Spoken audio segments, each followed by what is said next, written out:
You know Gray Bar for electrical parts, but there's one more thing you may not be thinking of us for that can help maximize your next project's total value. Our pre-project planning services are designed to help you win the bid, save on labor costs, and keep your installers productive across your entire build. The sooner you call us, the better.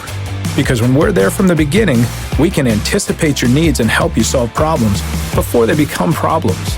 Yep, Gray Bar does that.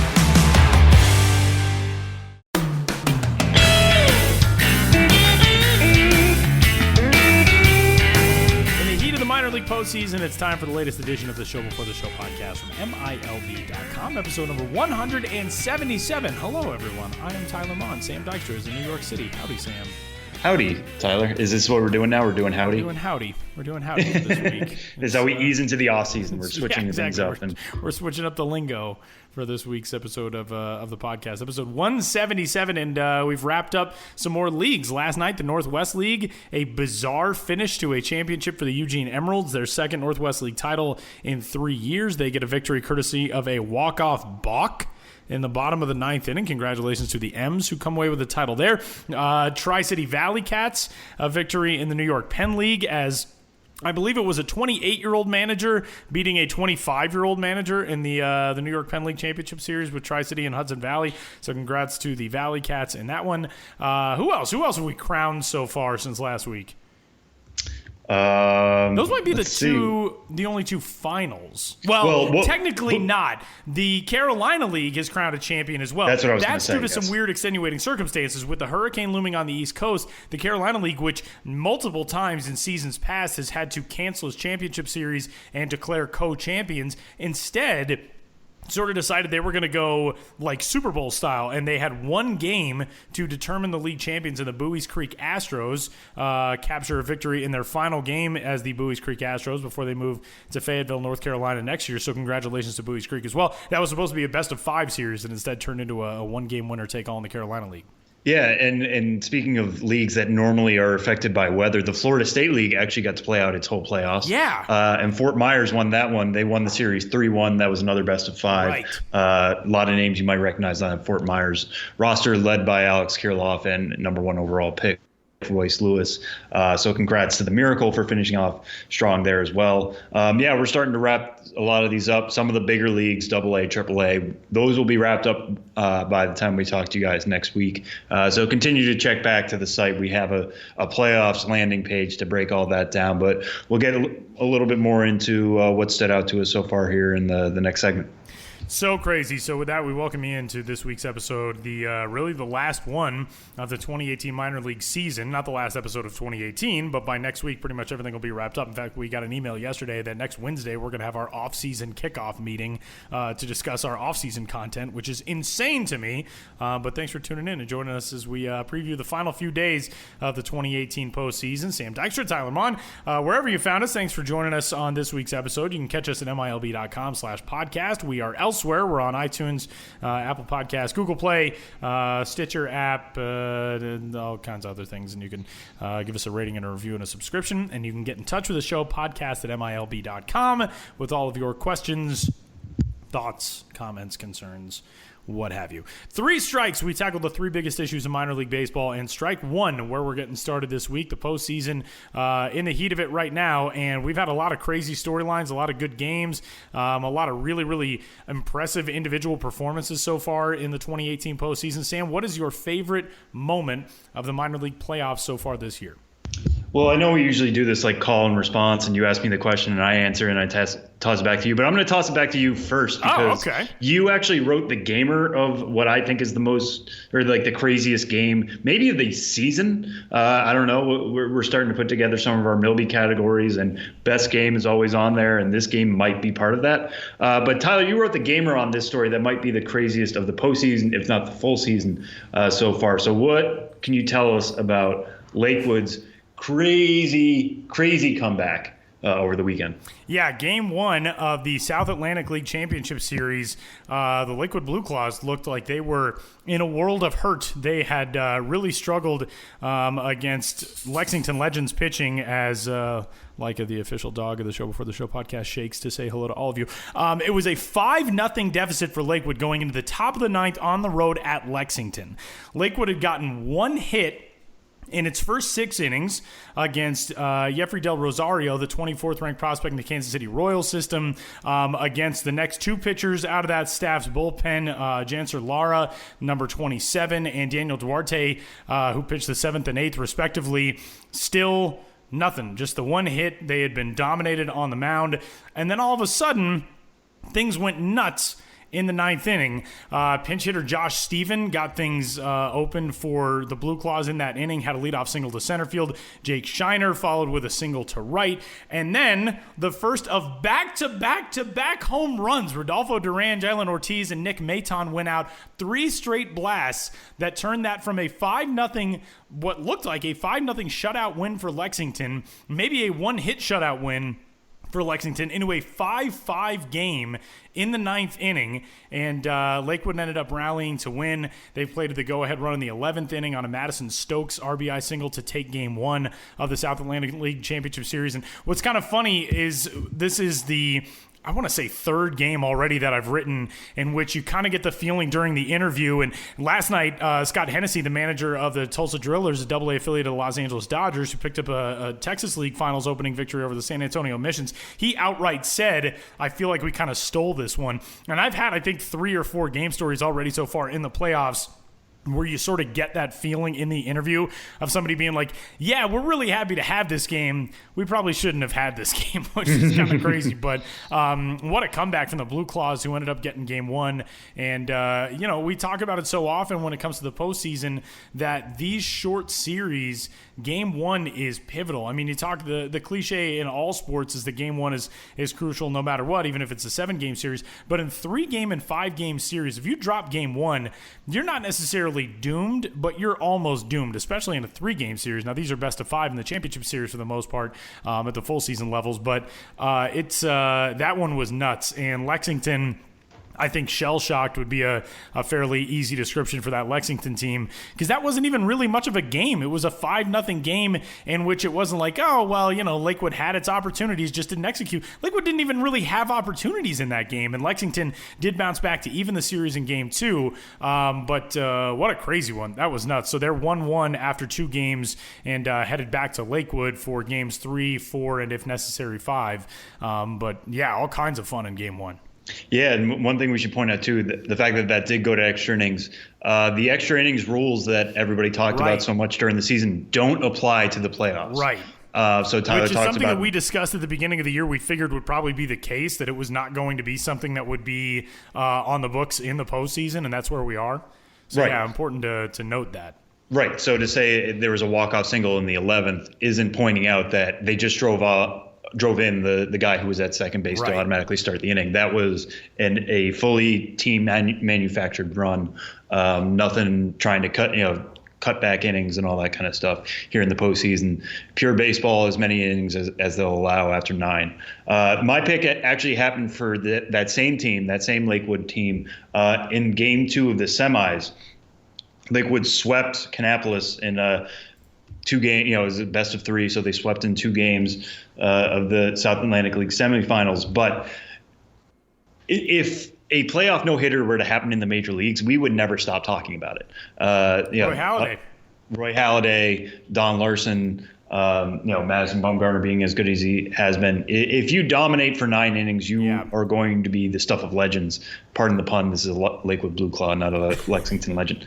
Sorry, I had to sneak that in. But this was the first playoff no-hitter ever thrown in Lakewood history by Spencer Howard, the Phillies' number 18 prospect. So this was not just some schlub doing this, coming in, either getting sent down or promoted for, a debut. This is somebody who's been with the team all year. It included one of my favorite quotes of the postseason so far. I love when guys are fully, forthcoming and honest and whatever. And normally when you talk to guys about no-hitters, it's when did you find out it was happening?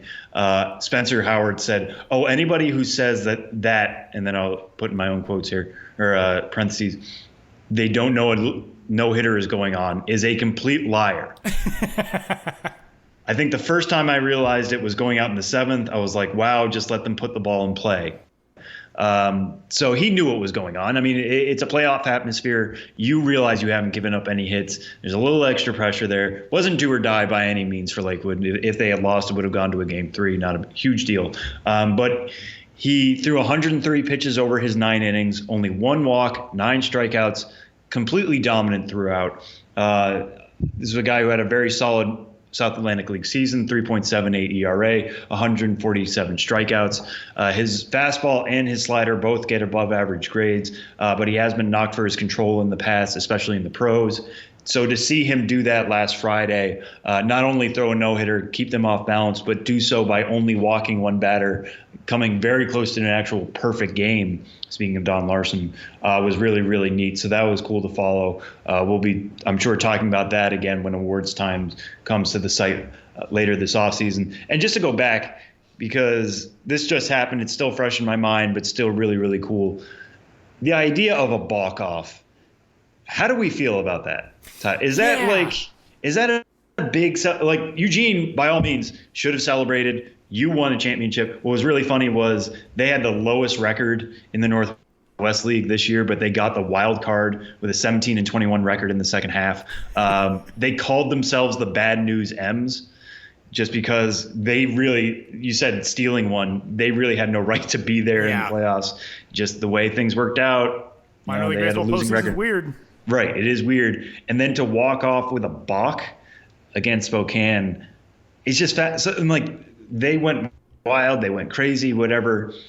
How should we feel? Should we feel that that's cool, or should we just kind of shrug it off and be like, that's just the lower minors and things like that are going to happen? You know, I think it's unfortunate, I think would be that's the best way of putting it, probably. It's, you know, again, only a 5-game series, and granted, Eugene had already grabbed the first 2, but Spokane's up 2-1 going into the last inning in that game, and it was the entire series was to be played in Eugene, so it's not as though, Spokane's up 2-1, and now they got a chance to go back home, get a chance to even the series. That's not the case for this series, but it was just such a strange finish. And the one thing that I will say I'm okay with about it was a very obvious balk. Emmanuel Clase was the one to commit it and basically fell off of the rubber as he was going into his delivery. We saw a play earlier this year. Wasn't it this year in which a player was basically blown off the mound by a wind gust, and that resulted in a balk? I think that was this year. It might have been. It might have been like early. May. Yeah, like April or May of this season. And so at least it wasn't something where it was one of those debatable moments. Did he come to a pause? Did he not come to long enough of a pause in his delivery before he started coming home to the plate? It wasn't anything like that. Like, it was a very obvious balk call, and so that, I guess, makes it somewhat more stomachable, if you will. But, you know, I mean, that's a guy who had a very, very good season. Was a midseason All-Star this year in the Northwest League, combined in 22 appearances for Spokane this year, all of them out of the bullpen, a 1-1 record, a 0.64 ERA for Emmanuel Clase, who in the postseason really was not that good. Put up a 13.50 ERA. Gave up 2 runs on 2 hits in an inning and a third yesterday to end up losing that game. So, you know, I think if it was a 3-game series, I would feel way worse about it for Spokane. But 5-game series, you're already down 2-0 after the first 2 games, and you didn't get the job done in game 3. It sucks, but, you know, those are kind of the breaks. If it's one of those things where on a coin flip, you go into the 9th, you end up losing game 2, in which you could have evened the series in a best of 3, then I think I would have felt a little bit more discouraged by it. But credit to Eugene to be able to, you know, squeak your way into the playoffs and come away with the league championship. Yeah, and one thing we should also note with Clase was he walked the batter before the balk. Yeah. With the bases loaded. So he tied the game by issuing a bases loaded walk, then has the balk. So, again, not to pile on him.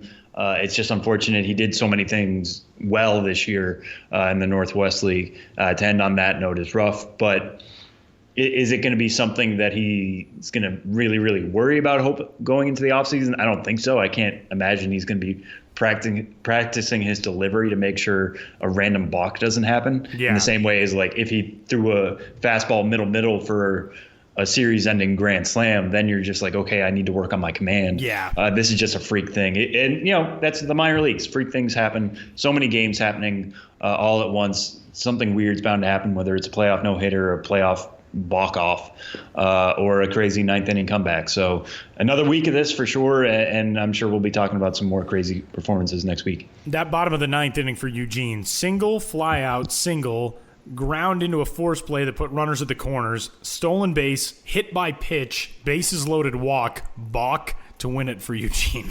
Like, alrighty, that's the way the season comes to a close. What a strange one, but congratulations to the Bad News M's on their second league title in 3 years. Strike two this week, Sam. Not nearly as upbeat of a story as the minor league postseason. Unfortunately, Michael Kopech, MLB.com's number 13 overall prospect, has a torn ulnar collateral ligament in his pitching elbow. The White Sox prospect who made his major league debut this year and just made his way up to the major leagues is now on the shelf for a year with Tommy John surgery. He is expected to be out for all of 2019. This is such a bummer because the way that Michael Kopech had dominated through his time in the White Sox organization, finally gets that call. 4 starts up at the major league level. You start seeing all of these guys who we've been waiting on for what feels like forever with the White Sox, but really has only been 2 years basically, graduating and making their way up to the major leagues and starting that new era on the South Side in Chicago. And then all of a sudden now you see one of the most dynamic arms in minor league baseball and in the future in Major League Baseball on the shelf for a year. This is a bummer. Yeah, no, it really was. And like you said, somebody who had already gotten a taste in the majors, somebody who everybody got legitimately excited about, not just because he has, triple-digit heat, but had fixed so many things as the season went on. His control had really improved with AAA Charlotte. All the things you wanted to see Michael Kopech do by the end of the year, he was doing. He led the minor leagues in strikeouts when he got the call up. He probably would have led it at the end of the season had he not been called up. But, to the White Sox credit, they saw that he was ready, that he, had done enough. They weren't making the excuses with him that they did with Eloy Jimenez. And then for this to happen, after 4 major league starts is just really, really rough. This isn't the first time this has happened this year. This has been kind of the year of the pitching injury. Unfortunately, AJ Puck has been knocked out for the year with Tommy John surgery. Brent Honeywell's been knocked out for the year with Tommy John surgery. Alex Reyes was on the comeback trail and is still technically a prospect after he had surgery this year. Mike Soroka, he climbed to the majors as well. He's been dealing with the shoulder issue all year. Hunter Green has been announced to have a UCL injury. Doesn't sound like he's going to get Tommy John, at least right now. But they're going to try the rehab process with him and see where that takes the Reds' top pitching prospect. These things are just piling on. Don't forget a guy who started the year technically as the top prospect in baseball, Shohei Ohtani, now also in need of Tommy John surgery. No longer a prospect, but still somebody who's very much in that conversation of these young arms derailed because of torn UCLs. Yeah, no, exactly. And even the guys who are healthy. I mean, look at that. You look at Mackenzie Gore had a lot of injury issues this year. Kind of not freak things, but like he had a blister issue, fingernail issue. Jesus Luzardo, this is his first really fully healthy season after he underwent Tommy John surgery in his draft year. Sixto Sanchez was limited in terms of innings this year. Luckily, we'll get to see him in the Arizona Fall League. But when you look at the state of the game right now and the young talent, there's a reason why, the first 6 prospects right now on MLB.com's top 100 rankings are position players. And number 7 is Forrest Whitley, who was suspended for a good long while, has had his own injury problems this year. It's going to be really tough to evaluate pitching prospects now and say, how much better they can be than a position player, just because even if they are healthy, Kopech showed no signs, I would say, over the year of, this is a guy who's definitely going to need Tommy John surgery, at least in terms of workload and that kind of stuff. And then even this happens. He's definitely one of the most in shape pitchers in the minors. Seemed like he was doing all the right things. Lucas Giolito even said, "This is one of the hardest workers I've ever seen. Do not doubt him, coming back in 2020." But when we start to, sit down and evaluate how organizations are strong and all that kind of stuff, it's a pitcher is going to have to clear such a higher bar going forward, just because not necessarily Tommy John surgery, but just injuries like this stack up so much more with young pitchers than they do with position players. It's unfortunate that we're going to have to talk about Michael Kopech as a prospect still in 2020. That's what really gets to me. The fact that going into next spring, we're going to have to still talk about what do we think of Alex Reyes as a pitching prospect. I would have loved to have seen a full year of Brent Honeywell this year and A.J. Puck. No doubt in my mind, both of those guys would have been in the majors. And with the way the A's are playing right now, Puck would have been a big part of their rotation. I have no doubt about that. Sean Manaea just underwent shoulder surgery too as well. So, these things kind of pile up.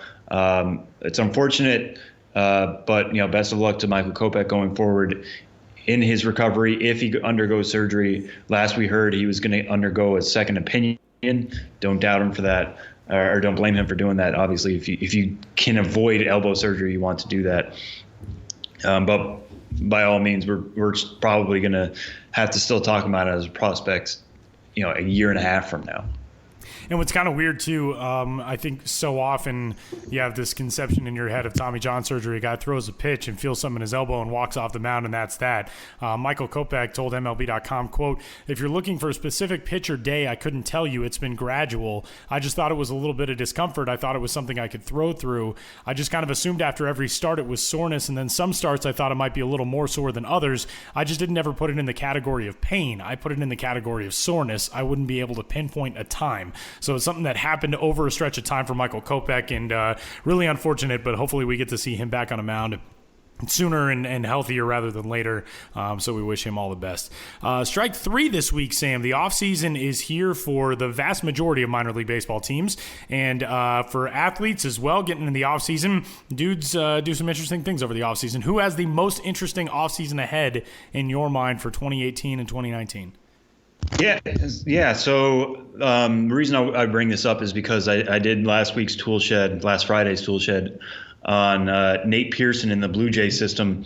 I did a tool shed with him, beginning of the year, because I thought he was kind of getting lost in the shuffle a little bit by Vladimir Guerrero Jr., Bo Bichette, obviously some very exciting pitching or position player prospects in that Toronto system. And he was their top pitching prospect. He was their first round pick last year. Lots to look toward for him coming into 2018. And then in a May start, it was his debut with Dunedin. He had some injury issues in April, got his start pushed back to first week of May, and then has a freak injury where a line drive comes right back at him, breaks his forearm. Not much you can do about that. It's not like he could have gotten out of the way of, a screamer in that way. But really unfortunate, breaks his forearm, his pitching forearm, his right forearm. And he even talked to me about that, saying, if it was my left one, okay, maybe I'm back in 4 to 6 weeks. All I need to do is get it in a place where it feels okay and healthy. Right one, he needed 4 to 6 weeks just to get out of the cast. Then he needed to work the muscles back up around that. Then he needs to get back on a pitching program. He didn't throw his first bullpen until August. And that, like I said, this injury happened in May. The reason I wanted to talk to him is last week he appeared in an exhibition game for Lansing. That was just the available place they could get him. It was an exhibition game in Lansing against Michigan State, so he got to face college bats again. By all means, it went well. 2 innings pitched, 4 strikeouts. According to Lansing broadcaster Jesse Goldberg-Strassler, he hit 102 miles an hour on the radar gun, which if you've ever seen Pearson pitch, he is a power pitcher.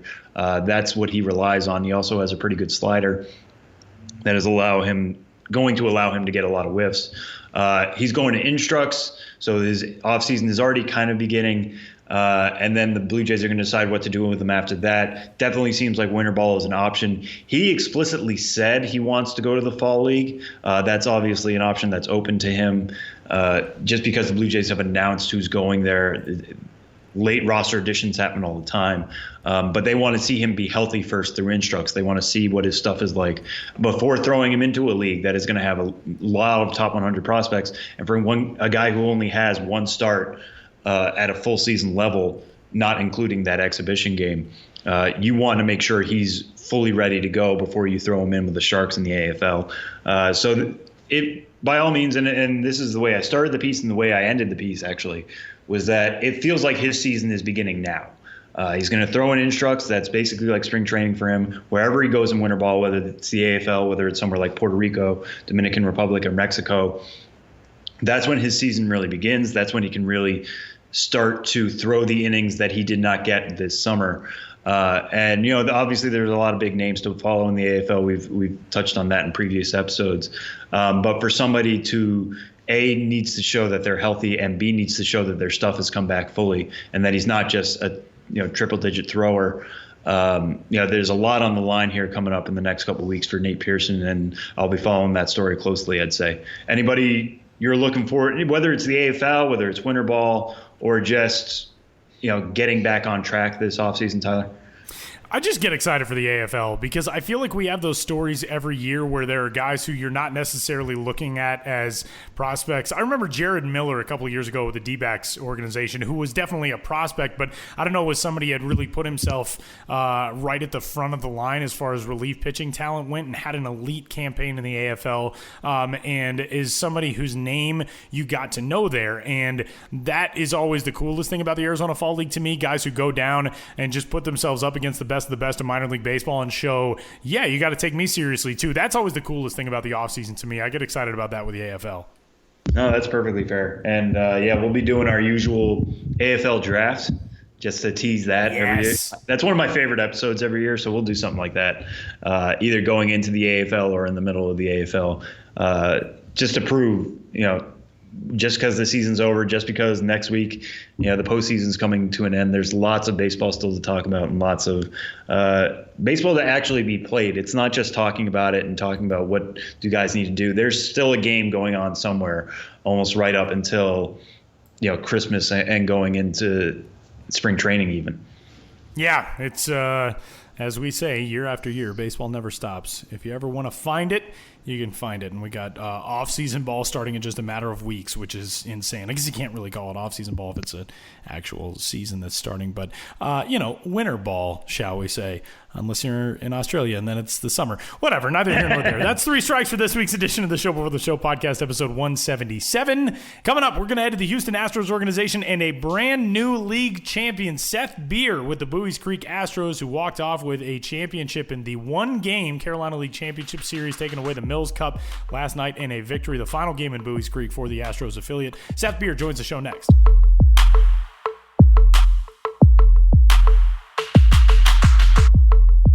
We're joined this week on the Minor League Baseball podcast, Show Before the Show, by number 7 Astros prospect, 2018 first-round pick, Seth Beer, currently on his way home with a Carolina League title under his belt.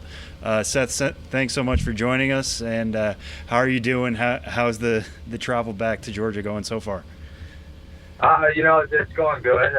Can't complain. I get to go home after a win and being part of a team that won a title. So it's not too bad.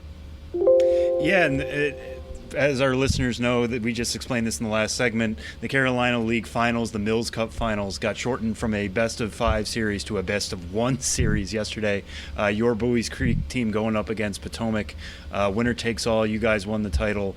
When did you guys find out it was going to be a winner-take-all, essentially a Game 7 type scenario? And what was the reaction like in the locker room? Well, it was probably about 45 minutes before game time, honestly. It was a pretty fast decision. But it kind of went from earlier in the day going, are we going to play because there was rain, coming in, or, is this whole thing going to get canceled to, we got to, focus in and get ready to go because, this game means the whole thing. So for us, it was kind of a mix of emotions. But, I was proud of the guys and how, we all came out and just, competed. Everybody at that point, obviously, is running on fumes, throughout the year.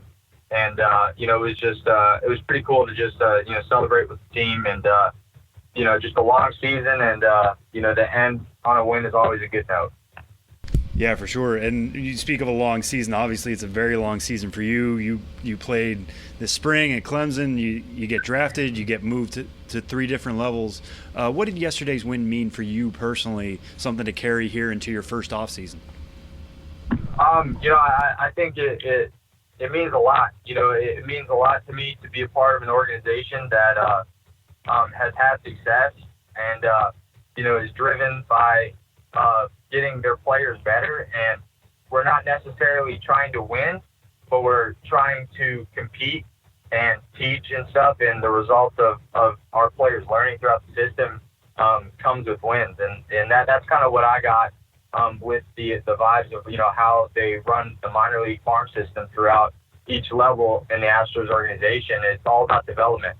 And if you're developing players, then you're going to have very competitive teams. So for me, it's crazy to think that I got to this point, and I got to play with such a high caliber team against high caliber players and from other teams, and I'm just really happy and blessed to be able to experience that.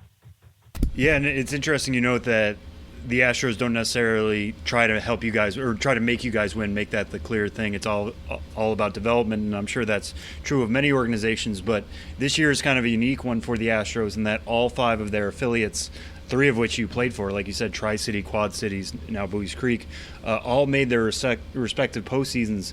This is the only organization you've known so far, but what do you think goes into that? I mean, how does that winning mentality play itself out if they're not making it the number 1 goal on each team? I think it just comes with, how they treat their players throughout the organization, how they're really driven to develop them. Whatever round they were drafted in, wherever they come from, it's all about development. And, I think that's a huge part of our organization is being able to develop our players. And, I think that I don't know what makes it so special, and but they're just determined to make everybody throughout the organization better, and I think that's what makes it so competitive, and it's enjoyable to be able to celebrate, with not just Buies Creek but the organization, going into this offseason. Yeah, and speaking of development, all told, between those 3 levels, including the playoffs, you ended up playing 71 games this season in the minor leagues. That's more than you played this spring at Clemson. I think that was 63.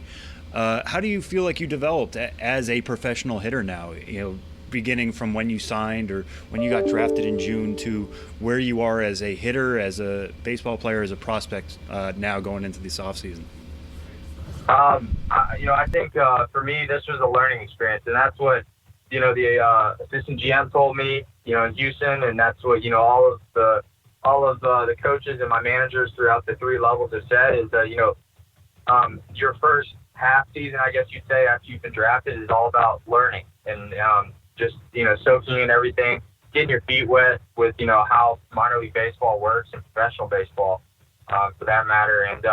For me, it in the past couple months, it feels like I've learned so much when it comes to developing not just my swing and my approach, but also being able to continue my work with defense, and something I really need to work on, and I'm not afraid to tell people that, and the fact that I can get out there every day and they always have drills or hit me fungas at first base or hit me fly balls in the outfield, and help me, further those goals I have for myself has been pretty cool. But, I feel like the end of my last college game to now, it's almost a night and day change just when it comes to how I feel going into this offseason.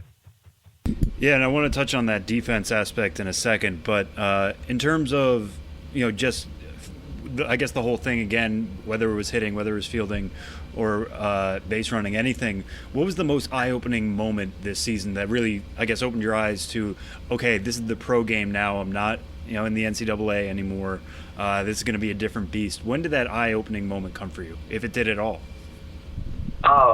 I think right when you get into the pro ball,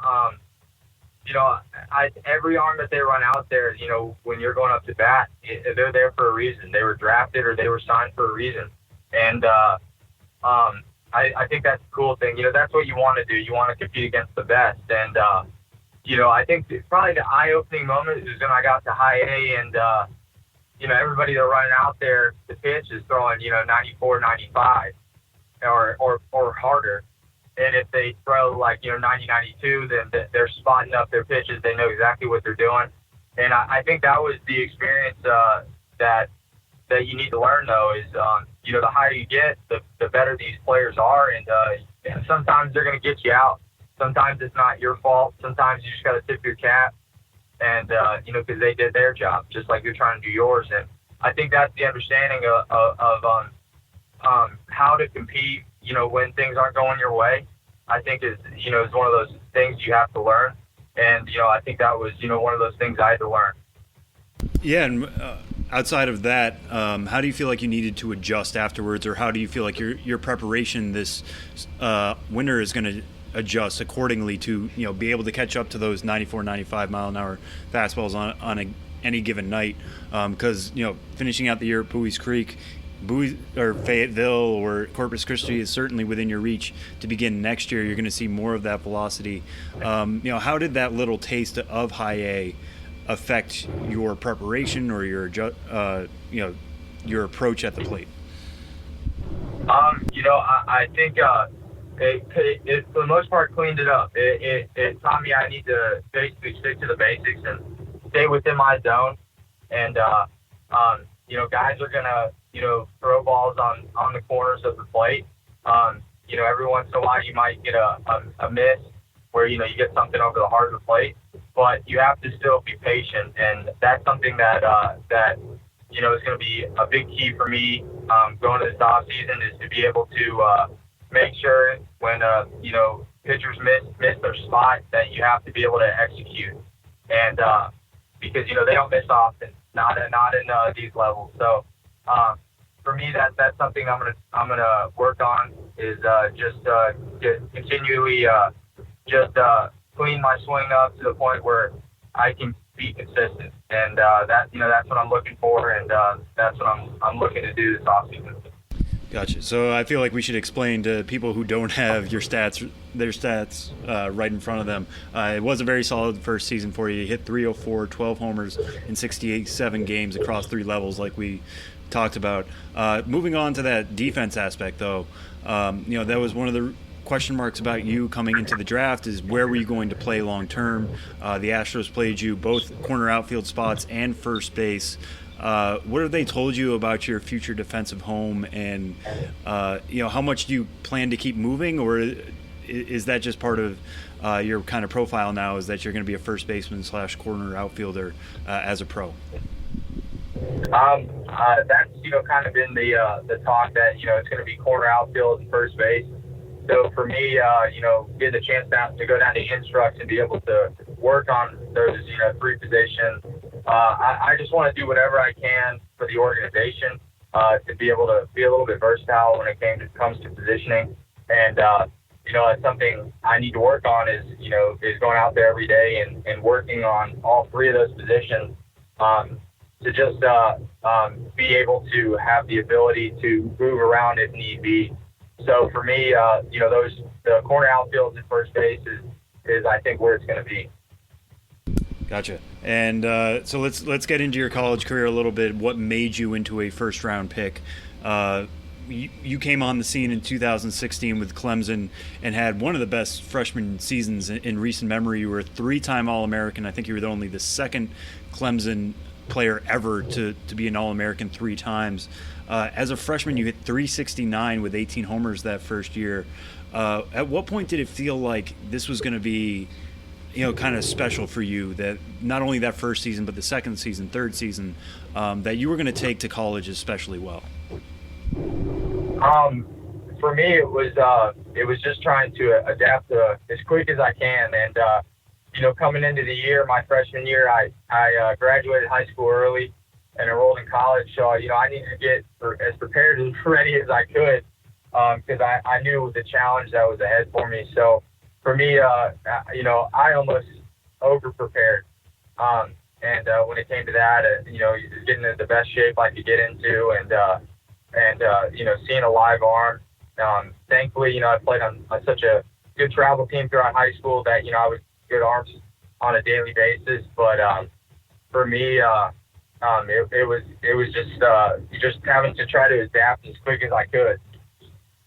Yeah, and how high of a ceiling did you feel like you had even that first year, knowing you had 2 more years before you could enter the draft? This isn't basketball where some kid has a crazy freshman year and everybody knows he's off to the NBA. You have that really good freshman year. Now you still have to wait 2 years until 2018 to get drafted. What was it like waiting out those 2 years to see how high you could go? And when did you feel like a first round pick? I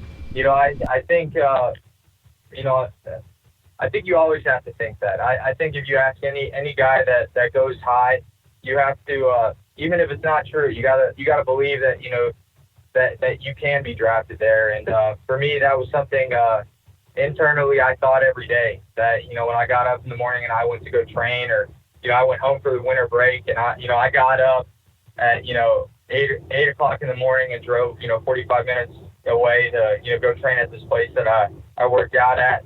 Those are the things that drove me. And I think you have to have that drive and stuff. And ever since I was a little kid, that's been a dream of mine to get drafted in the first round. So for me, that's always been there as a drive, and it's something I always internally thought I could do. And so it was pretty special to get that call from Houston.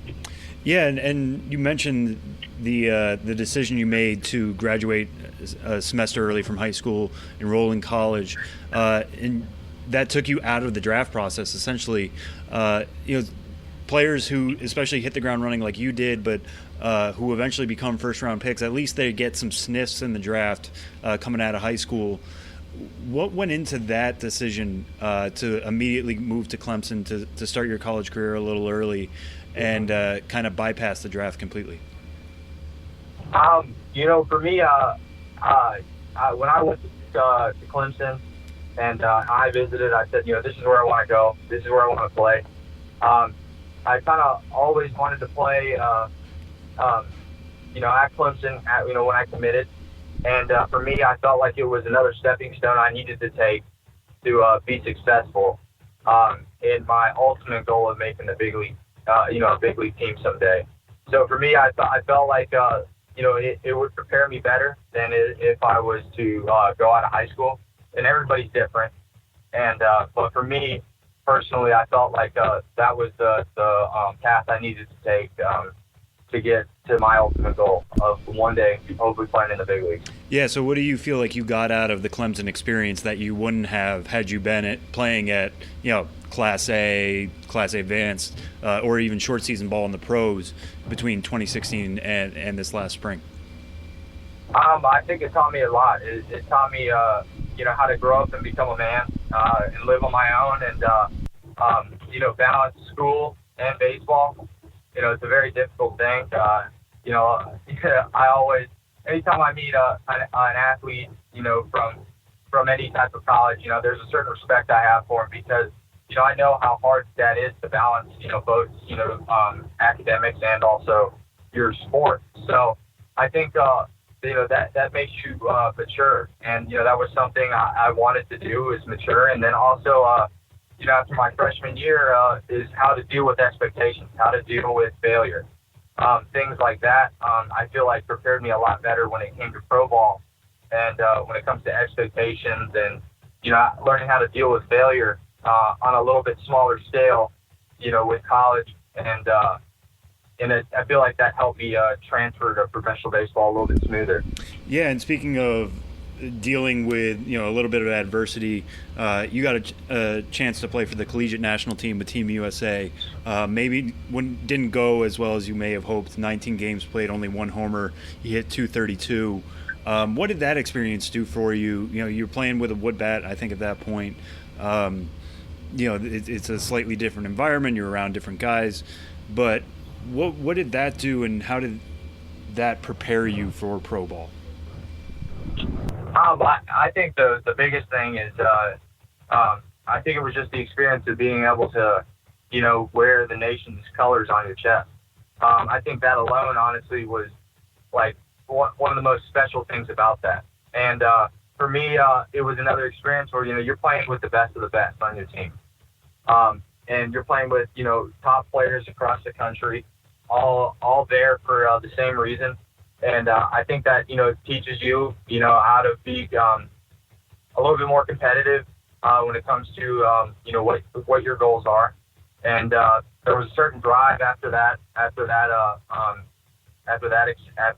summer to go home and go back to Clemson and, get into the best shape I could possibly get into leading up to my junior year.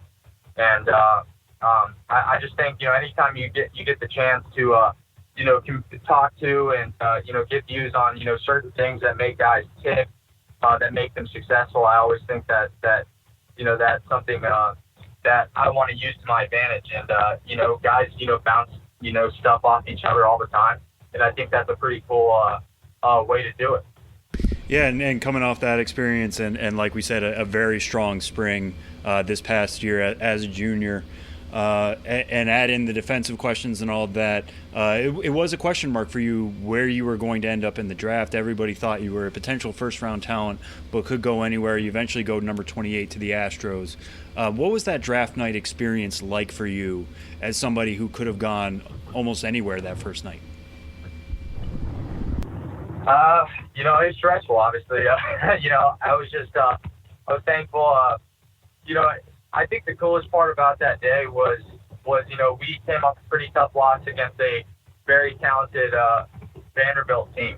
And for me, I think the coolest part was, after such a tough loss and after such, a hard day, my team was there to support me on probably one of the biggest nights of my life. And to see all those guys smiling through the door after such a tough loss, where they could just go, hey, I'm going to head home. I'm going to get ready for summer ball, or, I need a break, or, they were all there to support me. And, those guys are all your brothers, and you guys working every day together. So that was really special to have them all there to kind of share the experience. And for me, it was a big deal. My family was there, and, because, they've all been down the road that I've been going for years. And, this is the ultimate goal. So, when I was sitting there, it was stressful, obviously, but it was exciting because, I was surrounded by all the people that made it so special for me. So for me, that made it a really fun night. And to hear the commissioner say my name, something I've dreamt about for years, ever since I was a sixth grader, watching the draft on the MLB Network, as a kid going, one day I want the commissioner to say my name. So to actually hear those my name come out of his mouth was it was a memory I'll cherish for the rest of my life. All right, so we'll end with these two. First off, as we mentioned, last night's game was played with Buies Creek. You guys end up with a championship at home. That's actually going to be the last game in which the Astros Class A Advanced affiliate is in Buies Creek, playing at Campbell University.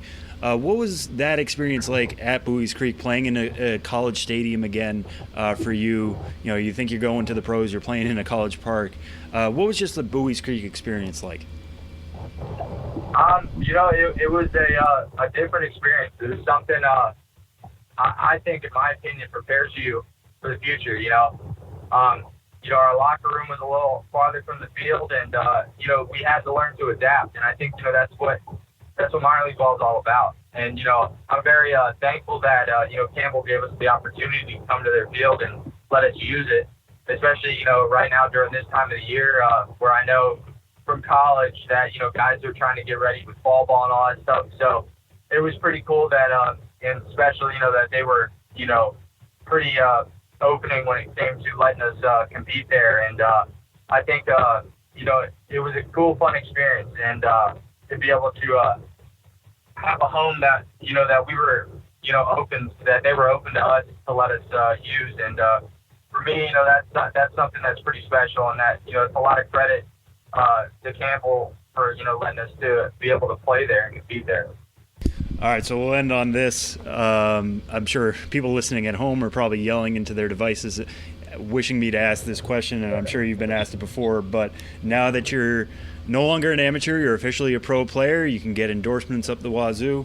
Your last name is obviously Beer. Has anybody reached out yet to get the official Seth Beer endorsement for their alcohol-related product? And also the second part of this question, what is the best or worst joke you've heard about your name since you got known a little bit around the internet or around opposing parks in the ACC, anything like that? Yeah, no one's reached out to me yet. And, yeah, you know, but we'll point out. I always joke about it, though. You have to have fun with it. You have to enjoy it. You know, people make jokes about it, and I tell people, you know, I've heard some cheesy jokes out there, but you know, I'll tell you, probably the number one that I've heard since college and stuff is, Seth Beer, do you even drink beer? That's like the number one question everybody ever asks is that question right there. But you know, I just enjoy it. You know, you have to enjoy it. At the end of the day, it's my last name. It's my name I represent. You know, I represent, you know, with my family's name, and you know, anytime, you know, a person can crack a joke about it and you know, crack a smile.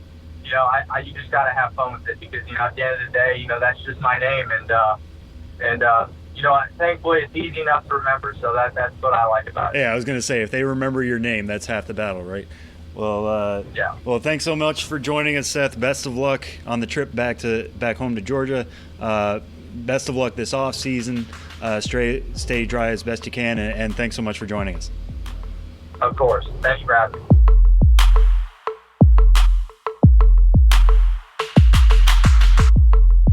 All right, so we're back now with Benjamin Hill for your usual podcast segment. We're going to do things a little bit differently this week. We'll get that to that towards the end of this segment. But first off, how are you, Ben? I'm doing all right. I mean, honestly, you know, last week, last Tuesday, I visited my final ballpark. It was a milestone. I, you know, had a lot of attention, more Twitter mentions than I'd ever have. I'm even getting kind of good at Instagram now. You know, stay tuned on that. Yeah, jury's out. Yeah. But, you know, then I come home and the season's over. There's no more games. There's nowhere for me to go. I have a lot of work still to do before I consider the season over. But, you know, it's been so slow. And these last couple days I've been sitting in the office being like, where's my attention and accolades and kudos? Where are my kudos? I'll get over it, but you know, in all seriousness, it has been kind of a downer to kind of transition from that high to something more approximating normal life. So that's why, and spoiler alert, we're doing a mailbag here for the second half of the Ben's Biz segment, but that's why you wanted a mailbag, just so your mentions were chock full of people. Yeah, but they were even, it was not the greatest response, although we only had this idea less than an hour before doing this. Right, yeah. So maybe if we do this again, you know, we'll get some traction underneath it. Yeah, we'll do some prep days ahead instead of minutes. Yeah, but I think it's a good off-season thing, is to throw it out there to the people. And I've said this before, but I'm very appreciative of it, that people who have emailed me or contacted me on Twitter or I've met at the ballparks have said it's through this podcast that they really got to know my work. So I appreciate everyone listening who feels that way, and I appreciate you regardless, just for being you. Yeah, and maybe this is something we'll do in the off season, maybe once a month, something like that. Every first podcast of the month, we'll do a mailbag section.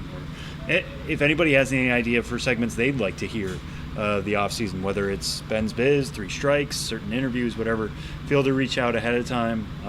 We're more than welcome to opening up the show now that, you know, the off season is kind of upon us. But first, before we get to the off season, we do have a story here that's coming out on Thursday, so when people are listening to this podcast, that you did from your trip to Colorado Springs. We talked a lot about that last week. Now that you are finished up, this was Park 158 of 159. You talked to somebody named Rye Henninger, who used to be the Senior Vice President of Marketing and Promotions with the Colorado Springs site, Sky Sox.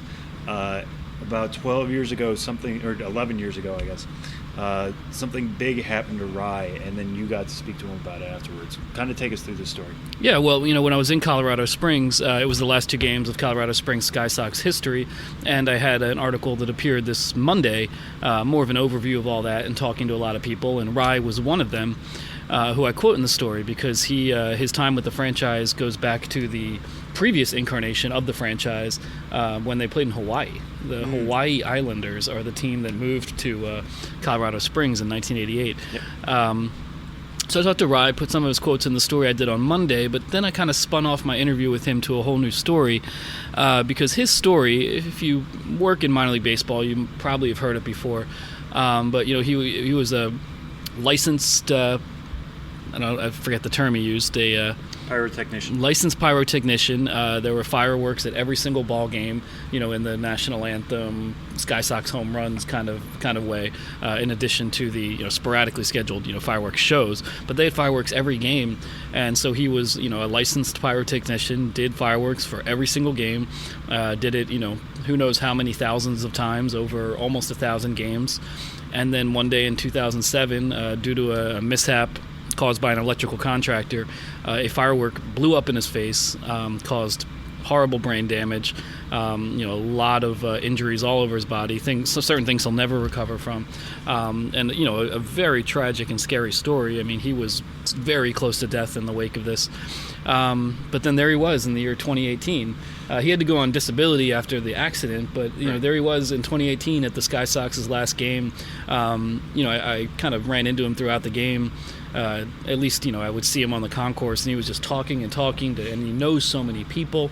And after the game, I spoke with him, and he just told me his story in a very upfront and honest way. And I don't want to make light of anything he's gone through and is going through, and just turned it into just like big time inspiration. But I think he is an inspiring guy to come that close to death, and now to still be at the ballpark, to still be connected with the franchise, and to still kind of as I say in the story, radiate gratitude regarding what he's been through. And it's been a long road, and I'm sure based on my 15-minute conversation with it, I'm just barely scratching the surface. But I did want to get his story out there a little bit and tie it into my Colorado Springs coverage. And that'll be it for Colorado Springs, at least on the website. On the blog, there'll be a little bit more. And so on the road material continues on. Yeah, and I just want to give the people an example of a quote that they can find in this story, and I think kind of speaks to Rye. I know you spoke to him, I didn't, but just the quotes you have here are big block quotes that come from somebody who likes to tell stories and is willing to speak on their hardships. And you even mentioned in here that he uses humor as a coping mechanism, and I think that comes across here where he says, quote, "So they made a new nose out of a rib, and I had extensive brain damage. Frontal lobe was smoked. Matter of fact, it's somewhere behind the scoreboard now, and there were probably crows pecking at the brain jerky." I think that's the first time I ever heard brain jerky. Seriously, I'm being honest. So that's a little bit of a taste of what I'm sure it was like to talk to him. I started laughing when he said that, and then immediately started apologizing for laughing because it seemed inappropriate, and he just laughed and said, "Nah, man, like I'm leading you on, Right. The fact that he's calling it brain jerky out of his own frontal lobe. Yeah, his own volition, yeah. It's so I never talked to someone who quite made a reference like that before, that's for sure. Well, these are the types of stories that I think only you come up with and only you find through your 159 and then everywhere else you're going next year. So find that story on the site. The title is called Overcoming Tragedy in Colorado Springs. And now, as promised, this will be the mailbag section. I picked, I think, 4 questions that people sent in. And again, we'll try to do this more in the off season. So, if your question didn't get used this time, save it for next time. Or if you didn't see our tweet going out and, maybe you weren't on Twitter at 3:30 on a Wednesday, that's fine.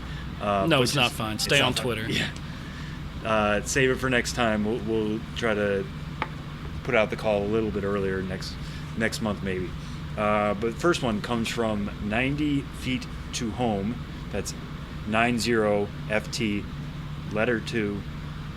number 2, home on Twitter. And they said, "You logged nearly 400 in-game promo and entertainment activities at minor league parks. Which are the most memorable?" Yeah, well, 90 Feet to Home, based in Fresno, longtime supporter. Thank you for all your support. Yeah, I don't know if 400 is the number, but it is it is a massive number, and that is one of my problems with answering all minor league questions is like everything becomes a big blur. But for in-game promo and entertainment stuff, yes, it was this season, so it's more front of mind. But in Toledo, the Culligan Chill Challenge of spending an entire inning in an ice tub during the game was, I think, one that made a greater impression on me than just almost anything I've done. Going through that process, that mental and physical journey for about 25 minutes during the game. I don't regret it, but it was definitely challenging. So that one definitely jumps out. I also think about running the governor's race in Sacramento, where they have Sacramento being the California capital. Right. They have a governor's race with Schwarzenegger and Ronald Reagan and Gray Davis. And I dressed up as Reagan for that game, and it's this gigantic Reagan head that I do the race in. And afterwards, we just walk up the stairs in left field and onto the concourse, and there's all these people like wanting to take pictures and slap five, and it was fun for a little bit.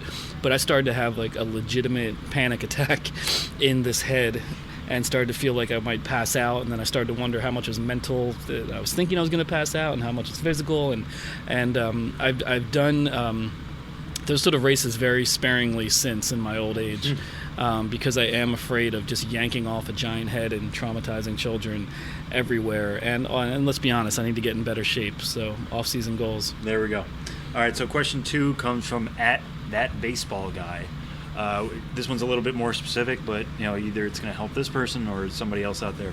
What stadiums near Northeast Pennsylvania, a state which you obviously know quite well, are the most important to visit in terms of ballpark structure / fan experience? Yeah, well, Northeast Pennsylvania, I'm assuming that baseball guy is familiar with the Scranton-Wilkes-Barre Rail Riders, because that's the most northeastern Pennsylvania team. That was actually my first minor league experience, going to Scranton-Wilkes-Barre Red Barons games as a kid. They were a AAA Phillies affiliate at the time, and I grew up a huge Phillies fan, and so I have great memories of that ballpark. But that said, it's almost an entirely new ballpark now, PNC Field, after the renovations, but that is obviously a great ballpark to see a game.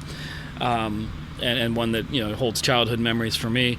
I am a huge fan of the Reading Fightin' Phils, and when I get the inevitable "What's your favorite ballpark?" question, which I answer differently every time, basically. Again, so many to choose from. Reading, First Energy. I think it was formerly just Reading Municipal Stadium. It was 60-something years old, and but the team brings such an energy to it, and just has a culture built around the whole franchise that really is, to me, an ideal marriage of all the fun minor league baseball zaniness and anything goes promotional spirit with a community that has deep roots to the parent club, the Philadelphia Phillies, as well as the baseball history in their area. So I am a big fan of that ballpark as well.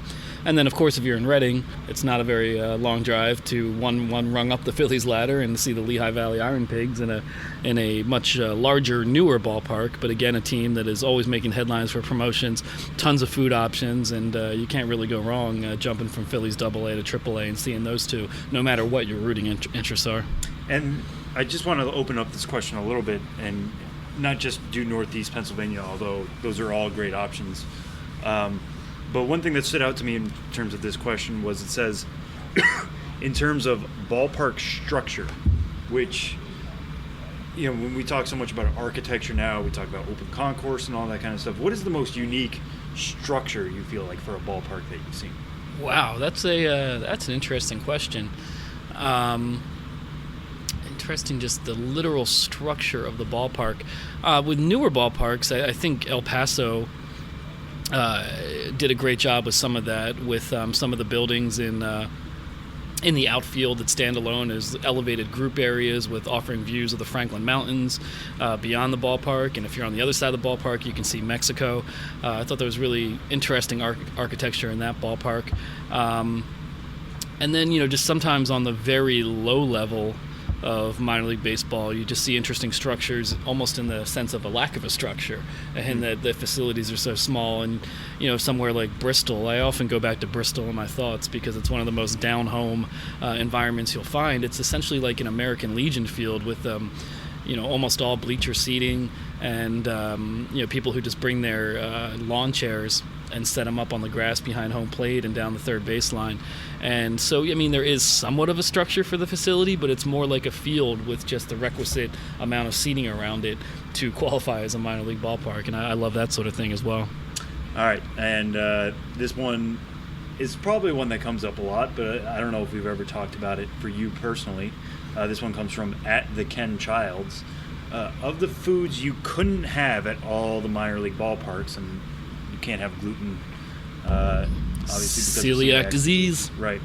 Which looked most/least appetizing? So gluten is something you used to have before you discovered it. Yeah, I'm not an inherently picky eater, so Yes. I used to eat literally anything at a ballpark. If they sold it, I ate it. And Ken Childs, he was my designated eater in Durham a few years ago at the Durham Bulls game, and I remember him eating some appetizing foods, some large hot dogs, and I believe a cheesesteak and things like that. In terms of most appetizing, there's definitely things that I look at and I'm just like, I would like that. In a lot of cases, it's just wishing for a gluten-free bun, and because hot dogs and toppings and that kind of thing are mostly gluten-free. Excuse me. Where's the cough button? Okay, there's the cough button.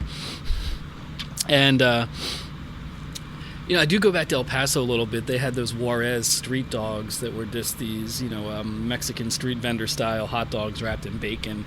And I guess I could have eaten those just like right off the grill, but like that was just like a phenomenal. Right in your hand. Like, how are you going to do that? Yeah, and certainly, especially with the rise in teams celebrating regional foods. I always wish I could just really dive into that, which is why I enjoyed going to Aberdeen and having steamed crabs, which are gluten-free. But, I wish I could try like a runza, because I never had that, an Omaha specialty. I wish I could have some lobster rolls, in Portland, or Connecticut Tigers did that this year.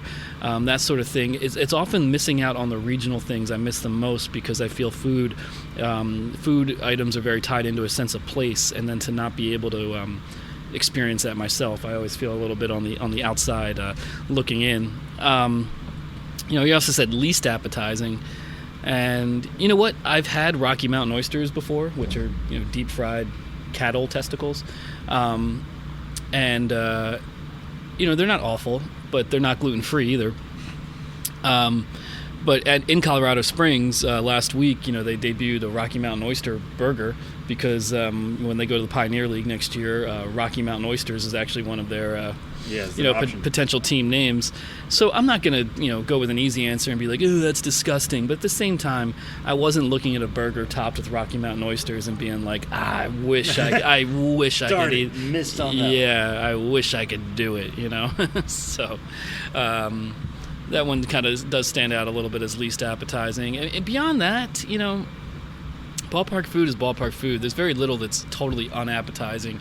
Most of the time, it's just, when it's bad, it's more just mediocre. It's just not very creative, or the bun is a little stale or something like that. But I can't remember any instances at a ballpark when I was just like, ugh, like so glad I'm not eating that, which is a good thing. All right, so we'll do two more. This last one actually came in while we were recording, so it's almost like a live Q&A at this point. It comes from Joe Mock, or @BaseballParks on Twitter, which I feel like is a very good Twitter handle to have. In visiting every park, which ones were the most difficult to work into your travels? For me, it was Vancouver and Grand Junction, because they weren't really on the way to somewhere else. So obviously Grand Junction was number 159. Yeah. So trying to fit that in was pretty tough. But outside of maybe these two, Vancouver and Grand Junction, what were pretty tough to try to get into an itinerary? Yeah, well, Joe Mock is a big-time baseball traveler and writes really good in-depth reviews of new stadiums every year. He's been everywhere, so he gets how difficult that can be. And Grand Junction and Vancouver, I think, are two that would jump to my mind because they are in areas that are not, it's not a concentrated area like the Carolinas or the Northeast or this or that. I would say the Texas League as a whole can be pretty tough because you're just going from place to place, but with 3-4 hours, often 3, 4, 5 hours in between stops. I remember I did a trip starting in Albuquerque and then going to El Paso, and then from there hitting some of the Texas League environments like Midland and Corpus Christi and what have you, and that is a league that's tough to do in a concentrated way, and I think you find less weekenders and people who don't necessarily have the time or resources to do it. It's tough in Texas because it's everything's big in Texas, and that very much includes the space between ballparks for sure. Yeah, and that's probably going to affect you next year if you end up going to Amarillo, right? Yeah, but I haven't been to Texas. I believe that was the 2014 season, so I haven't been there. Coming up next year, it'll have been 5 years, so I'm looking forward to Amarillo as an excuse to get back down to Texas, and it will be a lot of long drives. I mean, a question that no one asked, but I'll answer is, places I've come closest to running out of gas, and that was definitely in Texas. I was leaving Midland and had about a quarter tank, and I was like just kind of stressed the way I always am, and I'm like, I just want to get, you just want to get on the road sometimes. Right. But then all of a sudden I'm just in this nowheresville, just nothing to be seen except oil refineries, and I literally, when I was just getting to the point of thinking like I'm going to be stranded on the road, I got to a gas station in like a literal ghost town that wasn't even staffed, but it took a credit card, and I was just like, did I just imagine this? Yeah, most people see lemonade stands in the desert. You see a gas station there. Yeah, but it worked. It filled up my car, and I got going. That and Mississippi, between Biloxi and Pearl, outside of Jackson, where the Mississippi Braves play. I also had a gas scare there. It was a Sunday, and it just rural Mississippi, and it just kept going. And in that time, I found a place that seemed like I miraged it, or I dreamed it up as well. We can use mirage as I just miraged it right out. It was like a general store that seemed like it had been built, and it was like from 1940, where you'd walk in and get some like pickled, pig's feet on the counter. And my God, I'm very grateful for those two gas stations, and one in Texas and one in Mississippi. All right, so we'll end on this note. And what podcast would we be with a mailbag if we didn't have this question in some form? This comes from Greg Prescott, or at Prescott_Greg on Twitter. Isn't a hot dog really just a sandwich? ? Exclamation point, question mark. And what's the strangest topping on a hot dog you've ever seen? Well, Greg, I communicate with him on Twitter as well, and he does a lot of his own ballpark travels and has a blog of his own. So I appreciate that question. I appreciate Greg asking the question. I do feel like the hot dog is the hot dog a sandwich thing. It's played out. We don't need to do that. I just have nothing new to add to that, and I always, just for the record, fell on the part of no, it's not a hot sandwich, it's a hot dog. I'm in agreement here, so we don't need to have a big thing. We don't have to go back and forth with the hot dog takes. The strangest topping on a hot dog I've seen, I feel like I should have so many answers for that at the ready. And when I saw Greg ask this question, I didn't see it with my own eyes. I last went to Erie in 2014, so this was before they did this, but they had the candy hot dog that was topped with Nerds, and it had a Nerds candy. Topped with Nerds candy, and had a cotton candy bun. I mean, so that's the strangest I've ever seen, on the internet, but I just saw it on the internet like everyone else. I didn't see it in real life, and I'm having trouble thinking one off the top of my head that's just like a truly, truly strange hot dog. I've seen so many overloaded hot dogs, but you know what? I'll get back to you. I'll go through my archives and try to come up with a better one. But in terms of all of minor league baseball, whether or not I've been there or not, I think it's pretty safe to say Erie with the cotton candy dog and Nerds is way up there. Well, what about if we put it this way then? Assuming it's a gluten-free bun or maybe no bun, what do you put on your hot dog? Because I have friends from Chicago who have 15 different toppings they put on it. I know some people who swear there's no mustard, no ketchup, everything in between. What is your go-to hot dog order? Well, I really do like Chicago dogs, and you don't really get those in New York City, obviously. For me, I'm pretty basic, but maybe a little ketchup, but mustard gets the primary condiment. Is to me the dominant condiment topping, and I do like from the vendors, sauerkraut and the onions. But I why not load it up? It's not that much food, so why not do a lot? And I'd rather have spicy brown mustard than just the French's, but I'll take what I can get. But for me, just stick with mustard and sauerkraut if it's around, and throw some onions on it if you got that, and keep it relatively simple, but at the same time, load it up because, hey, it's your meal. Enjoy it. Yeah, the hot dog is just a vessel for whatever else you want to put in it, so you might as well take advantage. All right, so that's our first mailbag, Ben's Biz segment. We hope to do more of these as the offseason rolls along, like I said. So start thinking up some questions. Look on Twitter when we put out the Ben signal, as it were. And yeah, thank you for joining us, Ben. We'll talk to you next week.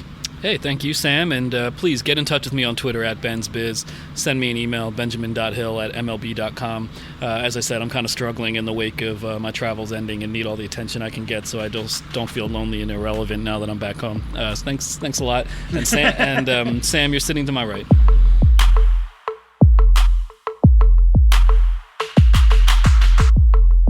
Final segment of this week's episode of the Show Before the Show podcast from MILB.com, MILB.TV, rounding out for 2018, but we got a big one coming up next week. Sam.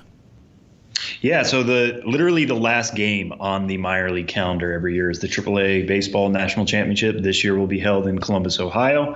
That'll be next Tuesday at 7 p.m. Eastern. That's September 18th. That is available on MILB TV. That is a chance in which you can say goodbye to the minor league season. I wish I could tell you who's going to be in it. Don't know right now because the IL and the PCL have not figured out their postseasons yet, or at least they have not crowned champion as things stand as of recording this. Scranton Wilkes-Barre has a 1-0 series lead over Durham in the International League, and Memphis holds a 1-0 lead over Fresno in the Pacific Coast League. As I've said in the past, I think it would be pretty cool if Durham and Memphis meet up again. Last year they played in Scranton Wilkes-Barre. This year they would be meeting up in Columbus. I think that would be really neat. That aside, you'll want to watch this game regardless.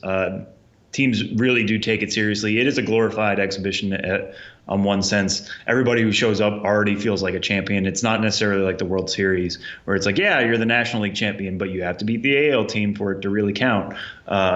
This is both teams have won their respective leagues. It's just kind of a fun way to end the year. Always a fun game, but they do take it seriously. I remember Brent Honeywell coming out of the bullpen last year for Durham as Durham was trying to get that win, and they eventually did. So we'll see what other stops teams pull out next week, but it'll be one of Scranton, Wilkes-Barre, and Durham facing one of Fresno and Memphis next Tuesday. You'll be able to watch that. If you don't have MILB TV, and I hope that you do if you've been listening all season long to us. But if you don't, the game will also be on NBC Sports.